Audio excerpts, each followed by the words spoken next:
5일간의 출장이 끝나고 지친 몸을 이끌고 현관문을 열었을 때 제 인생이 송두리째 무너져 내릴 끔찍한 비극의 서막이 열리고 있다는 것을 저는 까맣게 몰랐습니다. 시작하기 전에 좋아요와 구독 부탁드려요. 감사합니다. 제 목소리는 텅 빈 거실에서 공허하게 울렸습니다. 보통 때라면 우리 딸 왔구나 하며 반겨주실 엄마의 목소리도 고생했어라며 맞아줄 남편 지훈의 모습도 보이지 않았습니다. 대신 코끝을 찌르는 것은 지독한 지린내와 무겁게 가라앉은 침묵뿐이었습니다. 불안한 마음에 가방을 아무렇게나 내려놓고 거실로 들어선 순간 저는 제 눈을 의심해야 했습니다. 엄마가 거실 한복판에 서서 벌벌 떨고 있었습니다. 초점 없는 눈동자는 겁에 질려 있었고 얇은 실내복 바지는 축축하게 젖어 바닥으로 뚝뚝 오줌을 떨어뜨리고 있었습니다. 그리고 엄마의 시선이 향한 곳 소파에는 남편 지훈이 무표정한 얼굴로 앉아 있었습니다. 그는 마치 아무 일도 없다는 듯 스마트폰만 들여다보고 있었습니다. 세상에, 엄마, 이게 무슨 일이야? 저는 비명을 지르며 엄마에게 달려갔습니다.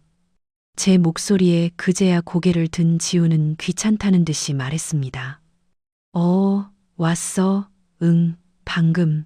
근데 이게 무슨 냄새야? 엄마, 왜 이러고 계셔? 제 다그침에도 그는 태연했습니다. 아, 또 시작이시네. 장모님, 정신 좀 차리세요. 바닥에 이게 다 뭡니까? 그의 목소리에는 일말의 걱정이나 당황스러움도 담겨 있지 않았습니다. 마치 길가에 더러운 것을 본 사람처럼 차갑고 건조한 말투였습니다. 그 순간 엄마는 저를 보자 와락 울음을 터뜨리며 제 등 뒤로 숨었습니다. 그러면서도 지훈에게서 눈을 떼지 못하고 마치 학대받는 짐승처럼 온몸을 사시나무 떨듯 떨었습니다. 그 모습에 제 심장이 철렁 내려앉았습니다. 알츠하이머를 앓고 계신 엄마는 종종 현실과 망상을 구분하지 못하셨지만 저런 극도의 공포를 보인 적은 단 한 번도 없었습니다. 저건 병 때문이 아니었습니다. 저건 순수한 공포였습니다. 여보, 대체 무슨 일이야? 내가 없는 동안 무슨 일이 있었던 거야? 저는 떨리는 목소리로 물었습니다. 지훈은 한숨을 푹 쉬며 자리에서 일어났습니다. 무슨 일이 있긴. 장모님 병이 더 심해진 거지. 갑자기 소리 지르고 이러시는 게 한두 번이야? 당신 없어서 나 혼자 얼마나 힘들었는지 알아? 그는 오히려 저를 원망했습니다. 그의 눈빛은 낯설었고 그가 뿜어내는 냉기는 제 온몸의 피를 차갑게 식혔습니다. 저는 일단 엄마를 부축해 화장실로 모셨습니다. 더러워진 옷을 벗기고 따뜻한 물로 몸을 닦아드리는 내내 엄마는 아무 말 없이 그저 흐느끼기만 했습니다. 그 작은 어깨가 어찌나 가냘프게 떨리던지 제 가슴은 갈기갈기 찢어지는 것 같았습니다. 제가 5년 전 뇌졸중으로 쓰러지신 시아버지를 돌보기 위해 잘 다니던 직장을 그만뒀을 때 지훈은 제 손을 잡고 눈물을 흘렸습니다. 하영아, 고맙다. 정말 고맙다. 우리 아버지를 이렇게까지 챙겨주다니. 이 은혜 평생 잊지 않을게. 나중에 장모님은 내가 평생 모실게. 약속할게. 그의 그 뜨거운 눈물과 진심 어린 약속을 저는 아직도 생생하게 기억합니다.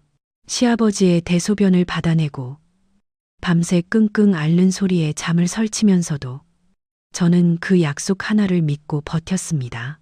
시아버지가 돌아가시고 제가 제약회사 의료연락 전문가라는 전문직으로 복귀할 수 있었던 것도 모두 그의 지지 덕분이었습니다. 하지만 최근 실직한 후 그는 완전히 다른 사람이 되어가고 있었습니다. 자격지심과 패배감에 사로잡힌 그는 사사건건 나를 세웠고 술을 마시는 날이 잦아졌습니다. 특히 제가 출장을 갈 때면 좋겠다. 당신은 밖에 나가서 일도 하고 나는 집구석에서 병든 장모님이나 돌보고 라며 비아냥거렸습니다. 그럴 때마다 저는 죄책감에 시달렸지만 동시에 서운함이 쌓여갔습니다. 시아버지를 돌봤던 제 5년의 희생은 벌써 잊어버린 걸까? 엄마를 침대에 눕혀드리고 거실로 나오자 지우는 이미 바닥을 걸레로 닦고 있었습니다. 그런데 이상했습니다. 집안 전체의 지린내가 아닌 머리가 아플 정도로 독한 락스 냄새가 진동했습니다. 마치 무언가 끔찍한 흔적을 지우려는 듯 집은 병적으로 깨끗했습니다. 문득 지난 몇 번의 출장에서도 비슷한 느낌을 받았던 것이 떠올랐습니다.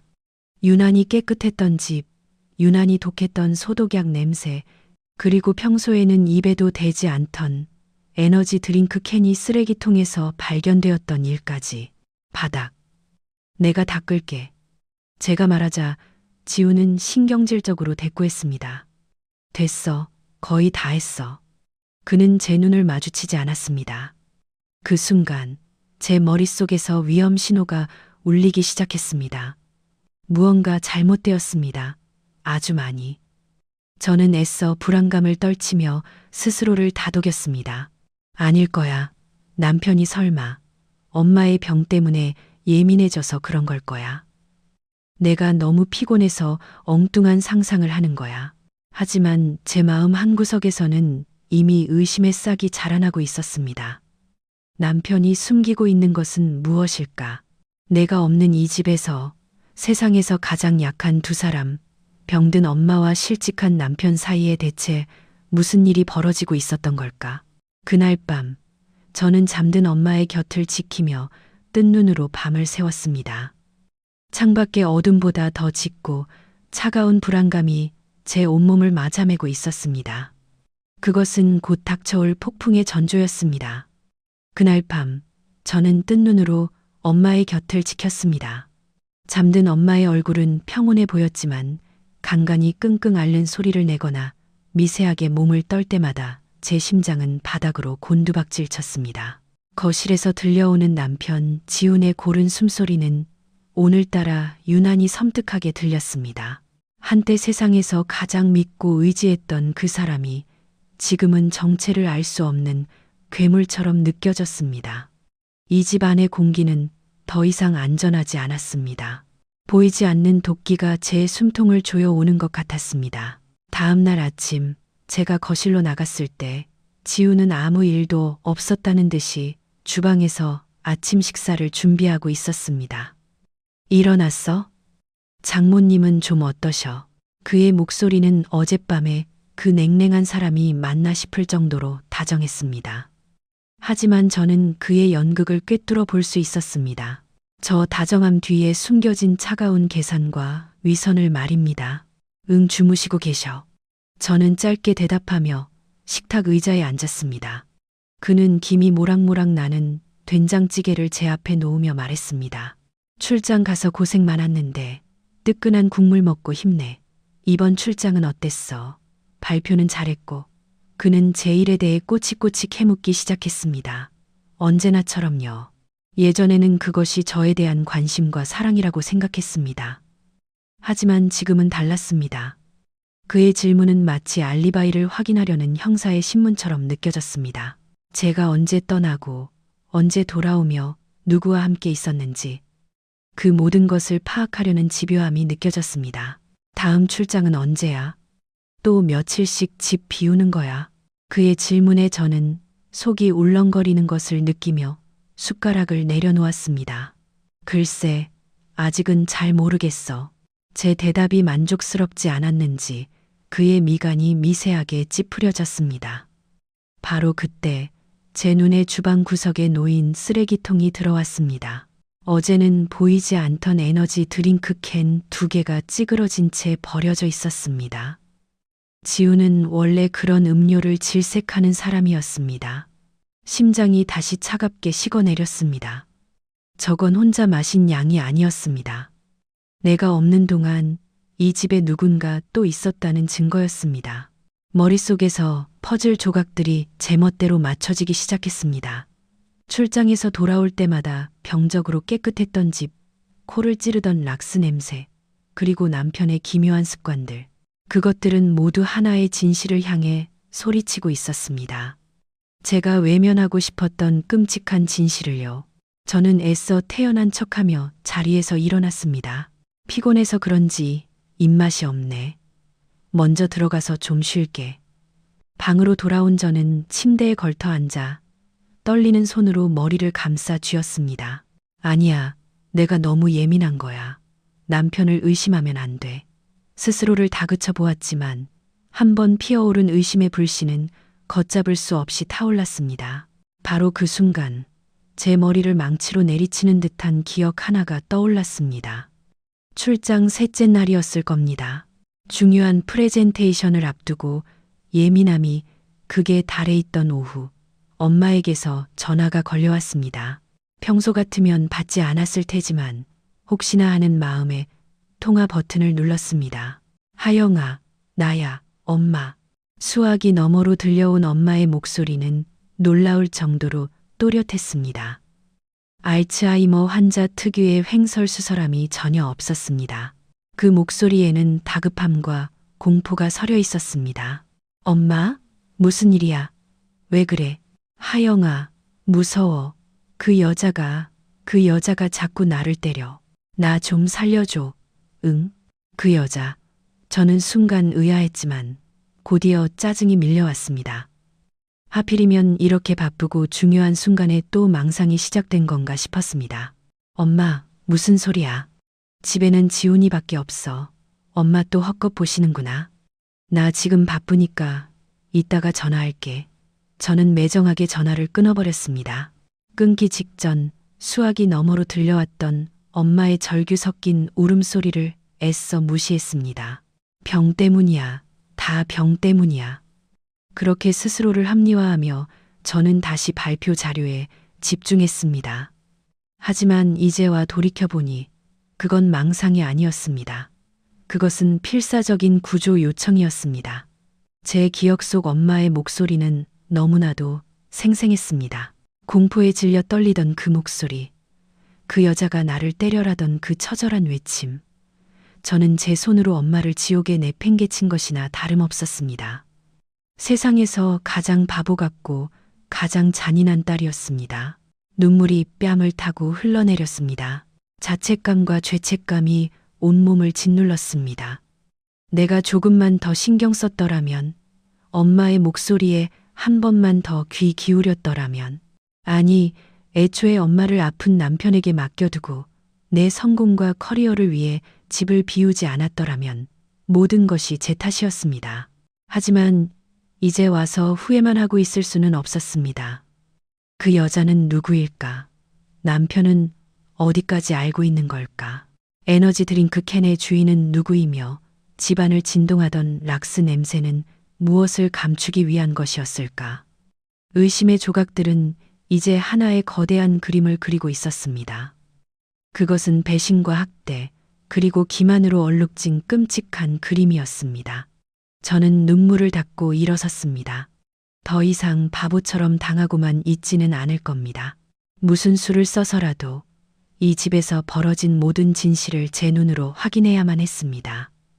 방문을 닫고 들어오자마자 제 머릿속은 차갑게 식어갔습니다. 슬픔과 자책감은 어느새 사라지고 그 자리에는 반드시 진실을 밝혀내고야 말겠다는 도끼만이 남았습니다. 지금 지훈에게 섣불리 따져 물었다가는 그가 모든 증거를 인멸하고 저를 정신 이상자로 몰아갈 것이 뻔했습니다. 저에게는 그들의 가면을 벗겨낼 결정적인 증거가 필요했습니다. 마침 지훈이 동창 모임에 간다며 멋을 내고 집을 나섰습니다. 현관문이 닫히는 소리가 들리자마자 저는 곧장 엄마의 방으로 향했습니다. 제가 없는 동안 이 방에서, 이 집에서 무슨 일이 있었는지 알아내야 했습니다. 저는 탐정이 된 것처럼 방 안 구석구석을 샅샅이 뒤지기 시작했습니다. 옷장, 서랍장, 침대 밑까지. 하지만 눈에 띄는 것은 아무것도 없었습니다. 마치 누군가 작정하고 모든 흔적을 지워버린 것처럼 방은 섬뜩할 정도로 깨끗했습니다. 실망감에 한숨을 내쉬며 침대에 걸터 앉았을 때였습니다. 이불 속에서 미동도 없이 누워 계시던 엄마가 천천히 눈을 떴습니다. 잠시 저를 알아보지 못하는 듯 초점 없는 눈으로 허공을 헤매던 엄마는 이내 제 얼굴을 확인하고는 화들짝 놀라며 다시 눈을 감아버렸습니다. 마치 저를 보는 것조차 두렵다는 듯이. 엄마, 저 하영이에요. 괜찮아, 엄마. 제가 손을 잡으려 하자 엄마는 움찔하며 몸을 피했습니다. 그 모습에 제 가슴은 또 한 번 무너져 내렸습니다. 세상에서 가장 사랑하는 딸의 손길마저 두려워하게 된 엄마. 그 짧은 며칠 동안 대체 무슨 일을 겪으셨던 걸까요? 저는 포기하지 않고 엄마의 곁에 가만히 앉아 부드럽게 말을 걸었습니다. 엄마, 무서웠지. 미안해. 내가 너무 늦게 와서 미안해. 제 진심이 전해진 걸까요? 한참을 미동도 없던 엄마가 떨리는 손으로 제 손을 살며시 잡았습니다. 그리고는 이불 속에서 무언가를 조심스럽게 꺼내 제 손에 쥐어 주었습니다. 차갑고 딱딱한 감촉. 손을 펴보니 손가락 2마디만 한 작은 녹음기였습니다. 엄마는 겁에 질린 눈으로 방문 쪽을 한번 쳐다보고는 제게 입을 가리키며 고개를 저었습니다. 아무 말도 하지 말라는 뜻이었습니다. 그리고는 녹음기를 다시 가리키며 들어보라는 듯 간절한 눈빛을 보냈습니다. 심장이 미친 듯이 뛰기 시작했습니다.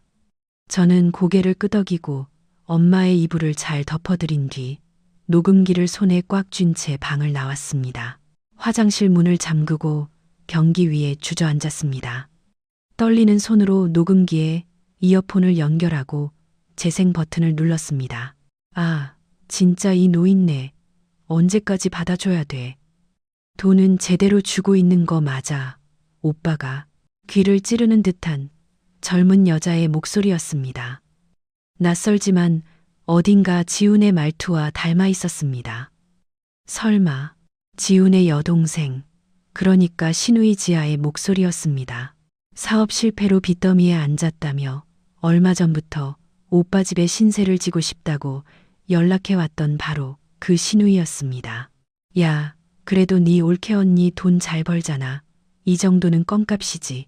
다른 여자의 목소리가 들려왔습니다. 아마도 지아의 친구인 듯 했습니다. 그들의 대화는 충격 그 자체였습니다.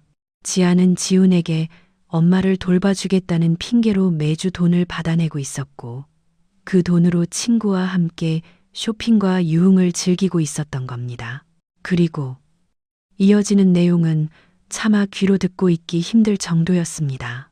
귀를 찢는 듯한 욕설, 조롱 섞인 웃음소리, 그릇이 깨지는 날카로운 파열음, 그리고 엄마의 희미한 신음소리. 그들은 엄마의 식사에 몰래 수면제를 타서 잠을 재우거나 일부러 음식을 바닥에 쏟고는 치우라며 구박하고 말을 듣지 않으면 손찌검까지 서슴지 않았습니다. 할머니, 정신 좀 차려봐. 딸한테 전화해서 돈 좀 더 보내달라고 해야지. 응, 우리 하영이 힘들어. 아, 이 노망난 게 진짜. 야, 그냥 빼서. 전화기를 빼앗으려는 듯한 실랑이 소리가 들렸습니다. 며칠 전 제가 받았던 그 전화였습니다. 엄마는 그 지옥 같은 상황 속에서 저에게 구조 신호를 보냈던 것입니다. 녹음의 마지막 부분에서 저는 제 영혼이 파괴되는 소리를 들었습니다. 걱정 마. 오늘 보니까 아주 정신이 오락가락하더만. 당신 딸은 치매 걸린 늙은이 말 따위는 절대 안 믿을걸. 자기가 얼마나 잘난 사람인데 이런 구질구질한 진실을 믿고 싶겠어. 지아의 그 악독한 목소리는 비수가 되어 제 심장에 박혔습니다. 맞았습니다. 저는 엄마의 말을 믿지 않았습니다. 엄마의 고통보다 제 발표, 제 커리어, 제 성공이 더 중요했습니다. 저는 세상에서 가장 오만하고 이기적인 딸이었습니다. 온몸에 피가 역류하는 듯한 구역질이 치밀어 올랐습니다. 저는 변기를 붙잡고 한참을 울었습니다. 엄마에 대한 미안함, 신우이와 그 친구에 대한 증오, 그리고 이 모든 것을 알고 있었거나 방관했을 남편에 대한 배신감, 모든 감정이 뒤섞여 저를 집어삼켰습니다. 한참을 울었을까 더 이상 눈물은 흐르지 않았습니다. 그 자리에는 차가운 분노와 칼날 같은 결심만이 남았습니다. 그들이 엄마에게 주었던 고통, 제가 외면했던 진실의 대가. 이제는 제가 직접 나서서 모든 것을 제자리로 돌려놓을 시간이었습니다. 저는 녹음기를 소중히 품에 안고 화장실을 나섰습니다. 제 눈빛은 이전의 슬픔에 젖은 눈빛이 아니었습니다. 이제 복수의 시간이었습니다. 화장실에서 나온 저는 더 이상 예전의 제가 아니었습니다. 슬픔에 잠겨 어쩔 줄 몰라 하던 나약한 아내이자 딸은 죽었습니다. 제 안에는 오직 차가운 분노와 복수를 향한 강철 같은 의지만이 남아 있었습니다. 지훈이 돌아오기 전에 저는 평정심을 되찾고 아무것도 모르는 척 연기해야 했습니다. 가면을 쓴 악마를 상대하기 위해서는 저 역시 가면을 써야만 했습니다. 저는 거실 소파에 앉아 TV를 켰습니다. 아무 의미 없는 예능 프로그램이 흘러나왔지만 제 모든 신경은 다른 곳에 쏠려 있었습니다. 바로 거실 구석, 엄마를 지켜보기 위해 제가 직접 설치했던 작은 홈 CCTV였습니다. 그 존재를 까맣게 잊고 있었습니다. 어쩌면 저 작은 렌즈 안에 모든 진실이 담겨 있을지도 모릅니다. 저는 떨리는 손으로 스마트폰을 열어 CCTV 앱에 접속했습니다. 심장이 세차게 방망이질했습니다. 제발, 제발 무언가 남아있기를. 저는 녹화된 영상 목록을 빠르게 스크롤하여 엄마가 제게 전화를 걸었던 바로 그날, 그 시간대를 찾아냈습니다. 출장 셋째 날 오후 2시. 하지만 제 손가락이 멈춘 곳에는 아무것도 없었습니다. 오후 1시 50분부터 2시 20분까지 30분 분량의 영상이 삭제되었습니다. 차가운 안내 문구가 제 눈에 비수처럼 박혔습니다. 온몸에 소름이 돋았습니다. 이것은 단순한 오류가 아니었습니다. 명백한 증거 인멸이었습니다. 그들은 엄마가 저에게 전화를 걸었던 그 순간을 정확히 알고 그 시간대의 영상을 의도적으로 삭제한 것입니다. 오히려 이것은 그들의 범행을 입증하는 더 확실한 증거가 되었습니다. 왜 하필 그 시간의 영상만 사라졌을까요? 그들은 무엇을 숨기고 싶었던 걸까요? 분노로 온몸이 떨려왔지만 저는 이를 악물고 감정을 억눌렀습니다. 아직 끝나지 않았습니다. 저에게는 마지막으로 확인해야 할 것이 남아 있었습니다. 바로 이 모든 일의 배우, 제 남편 지훈의 역할이었습니다. 그가 단순히 신우이의 악행을 방관한 것인지 아니면 적극적으로 가담한 공범인지 알아내야 했습니다. 그리고 그 증거는 그의 손에 들린 스마트폰 안에 있을 터였습니다. 그날 밤 술에 취해 비틀거리며 들어온 지훈은 기분이 좋아 보였습니다. 하영아, 나왔어. 친구놈들이 얼마나 나를 부러워하는지 알아?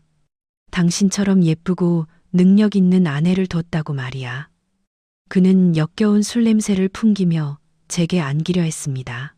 저는 속에서 치밀어 오르는 구역질을 참으며 그의 몸을 부축하는 척했습니다. 피곤해 보이네. 어서 들어가서 쉬어. 저는 그를 침실에 겨우 눕혔습니다. 그는 눕자마자 어린아이처럼 색색거리며 깊은 잠에 빠져들었습니다.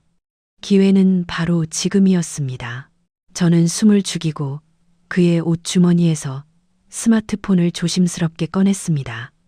차가운 금속의 감촉이 제 손바닥에 섬뜩하게 전해져 왔습니다.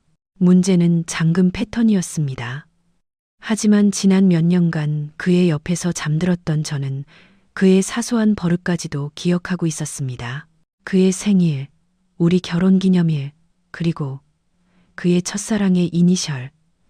저는 떨리는 손으로 마지막 패턴을 그렸습니다. 딸깍 하는 소리와 함께 화면이 열렸을 때 제 심장은 바닥까지 가라앉는 것 같았습니다. 저는 곧장 메시지 앱을 열어 그의 여동생 지아의 이름을 찾았습니다. 그리고 그들의 대화 내용을 확인하는 순간 저는 숨을 쉴 수가 없었습니다. 피가 거꾸로 솟는다는 것이 어떤 느낌인지 저는 그날 밤 처음으로 깨달았습니다. 엄마가 제게 전화를 걸었던 그날 지아가 지훈에게 보낸 문자가 있었습니다. 지아, 오빠, 그 할망구가 오늘 정신이 좀 들었나 봐. 방금 하영 언니한테 전화했어. 제 심장이 맺는 것 같았습니다. 그리고 이어진 지훈의 답장은 제 남은 영혼마저 산산조각 냈습니다. 지훈, 알았어. 처리해. 처리해. 그 짧고 차가운 두 글자. 그 안에는 모든 것이 담겨 있었습니다. 그는 단순한 방관자가 아니었습니다. 그는 이 모든 끔찍한 학대의 공범이자 지시자였습니다. 시아버지를 돌봐준 은혜를 평생 갚겠다던 그의 약속, 저를 사랑한다던 그의 달콤한 속삭임, 그 모든 것이 거짓이었습니다. 그는 처음부터 저를 기만하고 제 어머니를 학대하며 제 뒤에서 돈을 빼돌리고 있었습니다. 여러분, 만약 여러분이 저였다면 어땠을 것 같으신가요? 10년을 함께한 남편이라는 사람이 어떻게 이럴 수가 있을까요? 제가 바친 5년의 희생은 대체 무엇이었을까요? 부디 댓글로 여러분의 생각을 남겨주세요. 저는 조용히 그의 스마트폰 화면을 캡처해서 제 폰으로 전송했습니다. 그리고 아무 일도 없었다는 듯이 원래 자리에 스마트폰을 돌려놓았습니다. 제 옆에서 평온하게 잠들어 있는 그의 얼굴을 내려다보았습니다.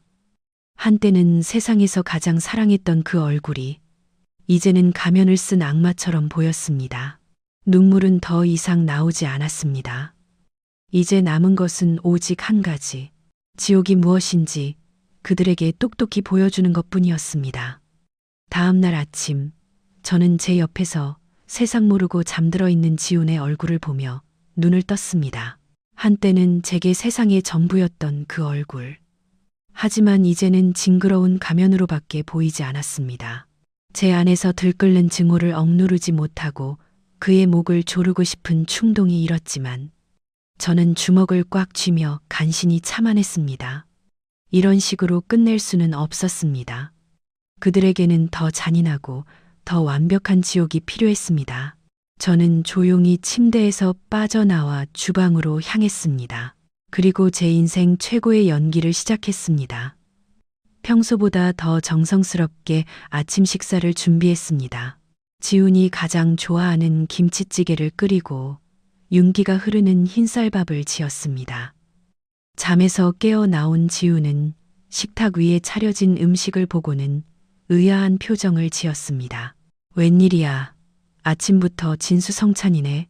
저는 세상에서 가장 다정한 아내의 미소를 지으며 대답했습니다. 당신 어제 피곤해 보여서 기운내라고 좀 신경 써봤지. 그는 의심의 눈초리를 거두지 않았지만 이내 제 연기에 속아 넘어간 듯 의자에 앉았습니다. 그는 제가 떠준 찌개를 한 입 맛보더니 만족스러운 듯 고개를 끄덕였습니다.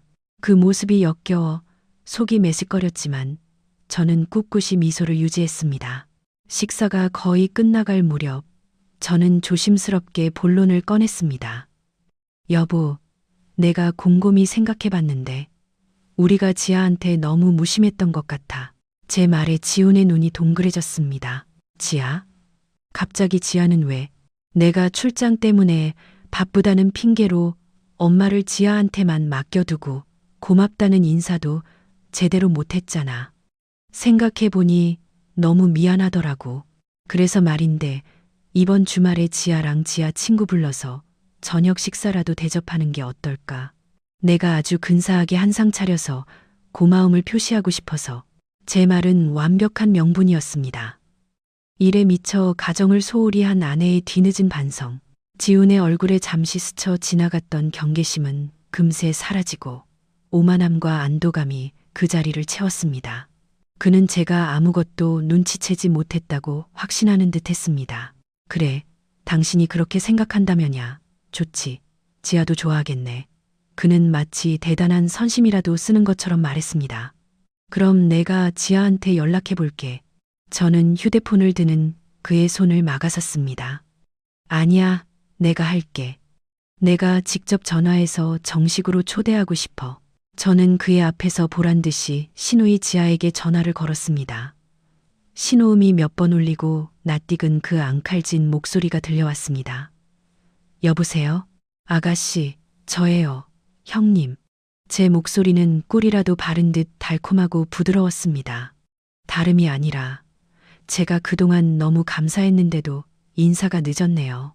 제가 없을 때 엄마 돌봐주느라 정말 고생 많았죠? 그래서 이번 주 토요일 저녁에 아가씨랑 친구분 초대해서 제가 맛있는 저녁 대접하고 싶은데 시간 괜찮아요? 수학이 너머이지 않은 잠시 당황한 듯 했지만 이내 신이 난 목소리로 대답했습니다. 어머, 형님, 아니에요. 뭘요? 가족끼리 당연히 해야 할 일인데요. 네, 네, 토요일 저녁 좋아요. 친구도 같이 가도 되죠. 그녀는 제 제안을 덥석 물었습니다. 어리석은 것들, 자신들을 기다리는 것이 무엇인지도 모른 채 공짜 저녁 식사에 들떠 있었습니다. 전화를 끊고 저는 완벽한 승리를 예감하며 속으로 차갑게 웃었습니다. 이제 무대는 준비되었습니다. 배우들도 모두 섭외되었습니다. 남은 것은 이 비극의 마지막 장을 화려하게 장식하는 것뿐이었습니다. 저는 그날부터 마지막 만찬을 준비하기 시작했습니다. 시장에 가서 그들이 좋아할 만한 신선한 재료들을 샀습니다. 갈비찜, 잡채, 각종 전과 나물, 상다리가 부러지도록 차려낼 생각이었습니다. 그들에게 베푸는 마지막 만찬이자 그들의 죄를 심판하기 위한 최후의 성찬이었습니다. 여러분, 제가 준비하는 이 마지막 만찬에 어떤 의미가 담겨 있을지 짐작이 가시나요? 배신자들을 위한 식탁에 어떤 음식이 어울릴지 여러분의 생각을 댓글로 남겨주세요. 어쩌면 여러분의 기발한 아이디어가 제 복수의 마지막 조각이 될지도 모릅니다. 저는 집안 구석구석을 청소했습니다. 하지만 그것은 손님 맞이를 위한 청소가 아니었습니다. 이 집에 남은 그들의 더러운 흔적을 지워내고 모든 것을 끝낸 후 새로운 시작을 하기 위한 정화의식이었습니다. 반짝이는 식기들을 꺼내 닦으며 저는 다가올 토요일 저녁을 상상했습니다. 그들의 위선적인 웃음, 그리고 곧이어 절망과 공포로 일그러질 그들의 얼굴을, 그 순간을 위해 저는 기꺼이 악마가 될 준비가 되어 있었습니다. 토요일 저녁 모든 것이 끝날 것입니다. 약속한 토요일 저녁이 되었습니다. 저는 아침부터 분주하게 움직였습니다. 하지만 제 마음은 폭풍전야처럼 고요했습니다. 지난 며칠간 수없이 되뇌었던 계획 때문인지 아니면 모든 것을 내려놓았기 때문인지 이상할 정도로 차분했습니다. 식탁 위에는 제가 며칠 동안 정성껏 준비한 음식들이 가득 차려졌습니다. 윤기가 자르르 흐르는 갈비찜, 오색 빛깔이 고운 잡채, 정갈하게 부쳐낸 삼색전까지. 언뜻 보면 세상에서 가장 화목한 가족의 저녁 식사처럼 보였습니다. 하지만 식탁 아래 제 핸드백 안에는 차갑게 식은 녹음기와 지훈의 스마트폰을 캡처한 사진 파일, 그리고 오늘을 위해 특별히 준비한 작은 선물이 들어 있었습니다. 와, 형님, 진짜 진수성찬이네요. 무슨 날이에요? 요란하게 꾸미고 나타난 지아와 그녀의 친구가 호들갑을 떨며 말했습니다. 지우는 마치 자신이 이 모든 것을 준비한 주인인 양 어깨를 으쓱하며 의자에 앉았습니다. 그들의 얼굴에는 어떤 죄책감도 찾아볼 수 없었습니다. 그저 눈앞의 음식에 대한 탐욕과 제가 아무것도 모른다는 사실에 대한 안도감만이 가득했습니다. 어서들 앉아. 그동안 고생한 아가씨랑 친구분을 위해 제가 특별히 준비했어요. 많이들 먹어요. 저는 인자한 미소를 지으며 그들에게 음식을 권했습니다. 그들은 잠시의 망설임도 없이 개걸스럽게 음식을 먹어치우기 시작했습니다. 입가에 기름을 묻혀가며 갈비를 뜯고 큰 소리로 웃고 떠드는 그들의 모습을 보며 저는 속으로 조용히 카운트다운을 시작했습니다. 식사가 중반쯤 무르익었을 때 분위기는 최고조에 달했습니다. 지아는 술 기운이 오른 얼굴로 제게 아양을 떨었습니다. 형님, 음식 솜씨가 정말 최고예요. 우리 오빠는 진짜 복 받았네. 이렇게 예쁘고 돈도 잘 벌고 음식까지 잘하는 아내를 둬서. 그 위선적인 칭찬에 속이 뒤틀렸지만 저는 미소를 잃지 않았습니다. 이제 때가 되었습니다. 저는 잠시 화장실에 다녀오겠다며 자리에서 일어났습니다. 그리고 제 방으로 들어가 미리 준비해 두었던 작은 선물 상자를 들고 나왔습니다. 상자 안에는 값비싼 스카프가 들어 있었습니다. 아가씨, 그리고 친구분도. 이건 제가 두 분께 드리는 작은 선물이에요. 그동안 우리 엄마 돌봐주셔서 정말 감사했어요. 그들은 눈을 반짝이며 선물을 받았습니다. 상자를 열어본 지아는 환호성을 질렀습니다. 어머, 형님, 이거 엄청 비싼 거 아니에요? 이렇게까지 안 해주셔도 되는데.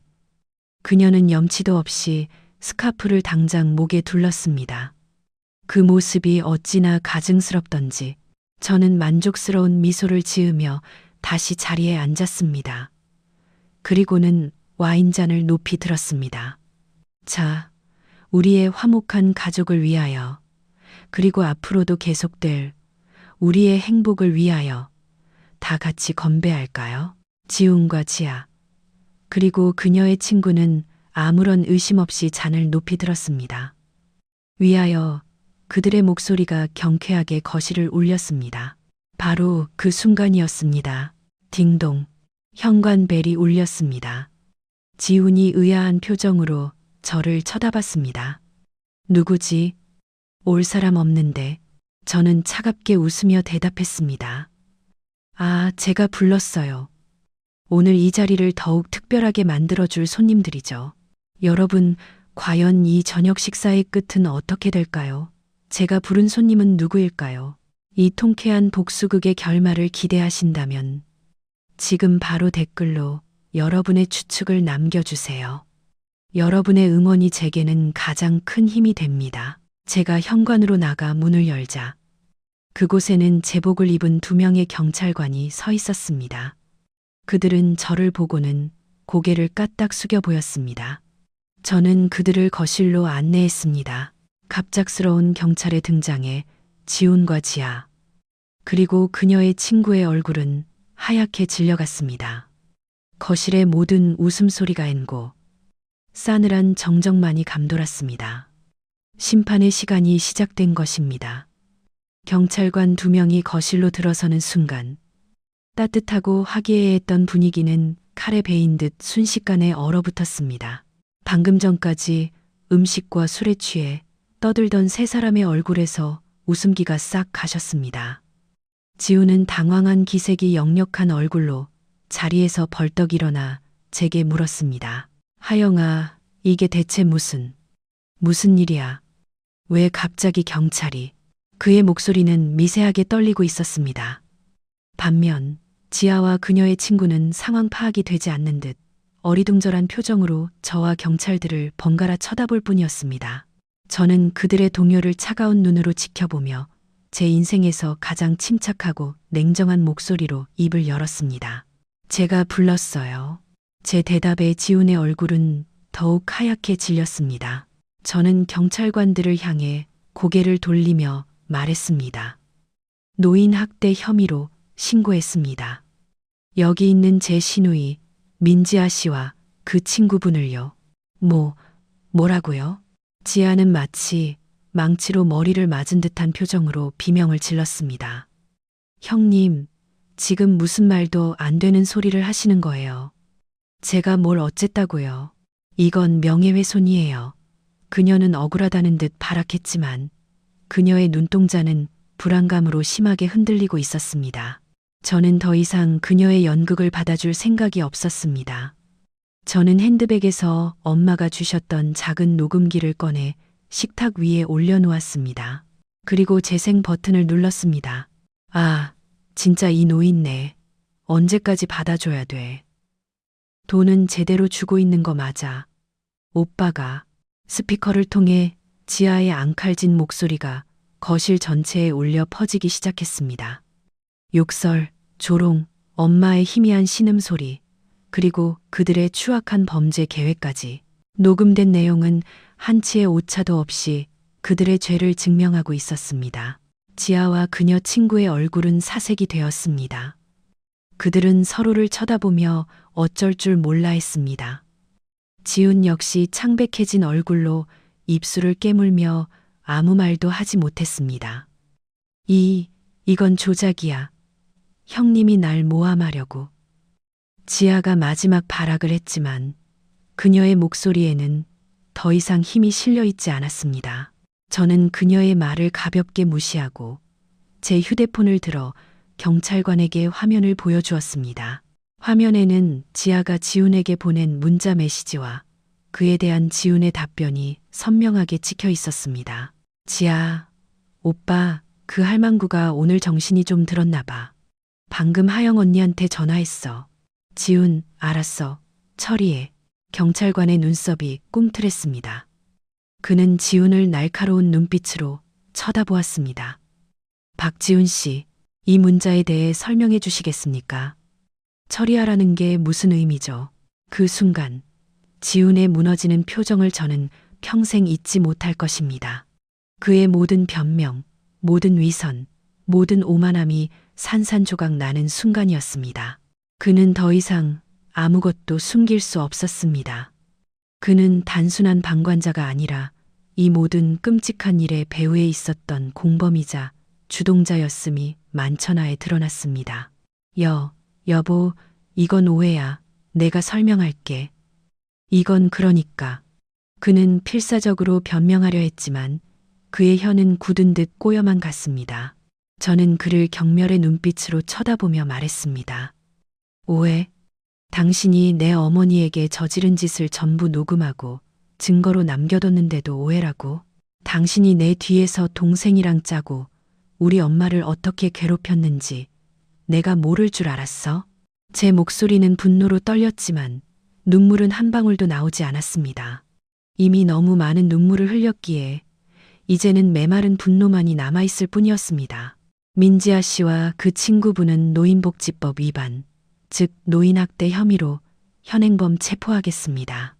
변호사를 선임할 수 있으며 묵비권을 행사할 수 있습니다. 경찰관의 단호한 목소리가 울려 퍼졌고 차가운 쇠붙이 소리와 함께 지아와 그녀 친구의 손목에 수갑이 채워졌습니다. 그들은 울고불고 소리를 지르며 끌려나갔습니다. 형님, 잘못했어요. 한 번만 용서해 주세요. 저는 시키는 대로만 했을 뿐이에요. 라는 비겁한 변명이 뒤따랐지만 아무도 그들의 말을 들어주지 않았습니다. 이제 이 방에는 저와 지훈, 그리고 남은 경찰관 한 명만이 남아 있었습니다. 경찰관은 지훈을 향해 차갑게 말했습니다. 박지훈 씨, 당신도 공범 혐의로 경찰서까지 동행해 주셔야겠습니다. 자세한 조사는 서에 가서 진행하죠. 지훈은 아무런 저항도 하지 못했습니다. 그는 무너져 내린 표정으로 마치 사형 선고를 받은 죄수처럼 힘없이 경찰을 따라 나섰습니다. 현관문이 닫히기 직전 그는 마지막으로 저를 돌아보았습니다. 그의 눈에는 후회, 원망, 그리고 일말의 애원이 섞여 있었습니다. 하지만 제 마음은 조금도 흔들리지 않았습니다. 그가 받아야 할 죗값은 이제부터 시작일 뿐이었습니다. 모든 것이 끝났습니다. 화려했던 만찬의 흔적만이 남은 텅 빈 거실에 저는 홀로 서 있었습니다. 길고 길었던 악몽이 끝난 것입니다. 경찰들이 떠나고 육중한 현관문이 닫히는 순간 팽팽하게 당겨져 있던 제 정신의 끈이 툭 하고 끊어지는 것 같았습니다. 저는 그 자리에 주저앉았습니다. 방금 전까지 지옥도를 방불케 했던 거실은 아무 일도 없었다는 듯 고요했습니다. 먹다 남은 음식들이 어지럽게 널려 있는 식탁만이 처참했던 심판의 밤을 증명하고 있었습니다. 저는 한참을 그렇게 멍하니 앉아 있었습니다. 분노도 슬픔도 통쾌함도 느껴지지 않았습니다. 그저 거대한 허무함이 파도처럼 밀려와 제 온몸을 잠식할 뿐이었습니다. 모든 것을 잃었습니다. 지난 10년간 믿고 사랑했던 남편, 화목하다고 믿었던 가족, 그리고 제 성공을 위해 쌓아 올렸던 모든 것들이 한순간에 잿더미로 변해버렸습니다. 얼마나 지났을까? 저는 비틀거리며 일어나 엄마의 방으로 향했습니다. 엄마는 소란 속에서도 곤히 잠들어 계셨습니다. 약 기운 때문일 수도 아니면 모든 것을 체념했기 때문일 수도 있었습니다. 저는 침대 옆 작은 의자에 앉아 잠든 엄마의 얼굴을 가만히 내려다보았습니다. 주름진 눈가, 앙상하게 마른 뺨, 그리고 미간에 희미하게 남은 고통의 흔적들. 제 성공이라는 허울 좋은 명분 아래 세상에서 가장 소중한 엄마가 이렇게 망가져 가고 있었다는 사실을 왜 이제야 깨달았을까요? 엄마, 미안해. 내가 다 미안해. 참았던 눈물이 그제야 봇물 터지듯 쏟아졌습니다. 저는 어린아이처럼 엄마의 손을 붙잡고 소리내어 울었습니다. 시아버지의 병수발을 들었던 5년의 세월, 그 시간 동안 저는 스스로를 희생적이고 헌신적인 며느리라고 생각했습니다. 하지만 정작 제 어머니에게는 너무나도 무심하고 이기적인 딸이었습니다. 남편의 달콤한 약속을 맹신했고 엄마의 고통스러운 신호를 외면했습니다. 제 성공과 경력이 엄마의 안전보다 더 중요하다고 착각했습니다. 제약회사 의료 연락 전문가라는 번듯한 직함, 높은 연봉, 동료들의 부러움. 그 모든 것들이 결국은 엄마의 희생 위에 세워진 신기루에 불과했습니다. 그날 밤 저는 밤새 엄마의 곁을 지키며 수많은 생각을 했습니다. 그리고 동이 틀 무렵 저는 결심을 굳혔습니다. 다음 날 아침 저는 노트북을 열고 회사에 사직 이메일을 보냈습니다. 더 이상 망설임은 없었습니다. 제 성공이 엄마에게 이런 끔찍한 고통을 안겨주었다면 그런 성공은 제게 아무런 의미가 없었습니다.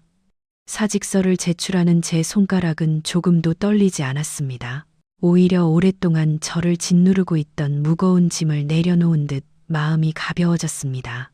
며칠 뒤 저는 변호사를 통해 지훈에게 이혼 서류를 보냈습니다.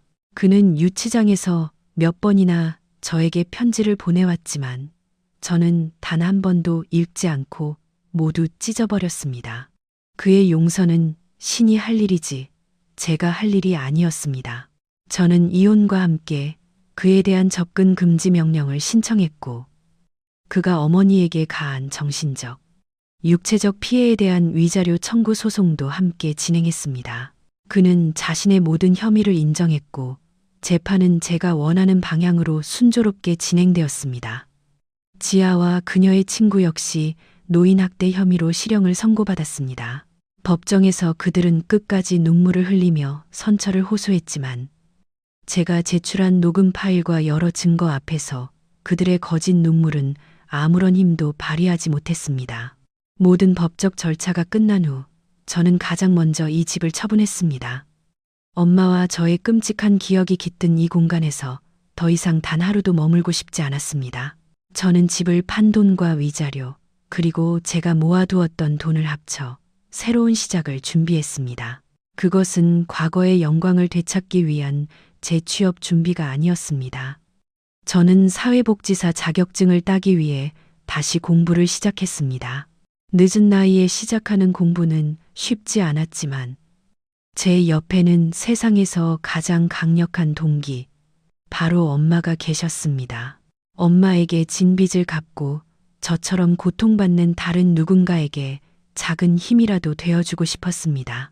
제 인생의 두 번째 막은 그렇게 조용히 하지만 그 어느 때보다 단단하게 시작되고 있었습니다. 사회복지사 공부는 제 생각보다 훨씬 더 고된 과정이었습니다. 젊은 학생들 사이에서 밤을 새워가며 두꺼운 전공 서적과 씨름하는 것은 체력적으로도 정신적으로도 큰 도전이었습니다. 제약회사에서 잘 나가던 MSL 시절에 화려했던 기억이 문득 떠올라 저를 괴롭히기도 했습니다. 동료들은 지금쯤 더 높은 자리로 승진했거나 해외 학회에서 멋지게 발표하고 있겠지. 그런 생각이 들 때마다 상대적 박탈감에 마음이 흔들리기도 했습니다. 하지만 그럴 때마다 저는 엄마의 얼굴을 떠올렸습니다. 제가 책상에 앉아 공부를 하고 있으면 엄마는 조용히 다가와 제 어깨를 주물러 주시거나 따뜻한 차 한 잔을 건네주시곤 했습니다. 여전히 말씀은 어눌하셨고 기억은 온전치 않으셨지만 저를 향한 엄마의 눈빛에는 깊은 사랑과 미안함, 그리고 말없는 응원이 담겨 있었습니다. 그 눈빛을 마주할 때마다 저는 다시 마음을 다잡을 수 있었습니다. 이것은 단순한 자격증 취득이 아니었습니다. 이것은 제 자신과 그리고 엄마와 한 약속을 지키는 과정이었습니다. 엄마에게 진 빚을 갚기 위한 저만의 속죄 방식이었습니다. 몇 년의 시간이 흐르고 저는 마침내 사회복지사 자격증을 손에 쿰 수 있었습니다. 합격 통지를 받은 날, 저는 자격증을 들고 엄마에게 달려갔습니다. 엄마, 나 합격했어. 제 외침에 엄마는 한동안 말없이 저를 바라보시더니 이내 어린아이처럼 환하게 웃으셨습니다. 그 웃음은 지난 몇 년간 제가 겪었던 모든 고통과 어려움을 한순간에 씻어주는 듯 했습니다. 저는 제가 가진 모든 돈을 쏟아부어 도시 외곽에 작은 집을 하나 얻었습니다. 그리고 그곳을 개조하여 소규모 요양보호시설을 만들었습니다. 크고 화려하지는 않았지만 햇살이 잘 들고 작은 정원이 딸린 아늑한 공간이었습니다. 저는 그곳에 엄마의 정원이라는 이름을 붙였습니다. 엄마의 정원은 저와 같은 아픔을 가진 사람들을 위한 공간이었습니다.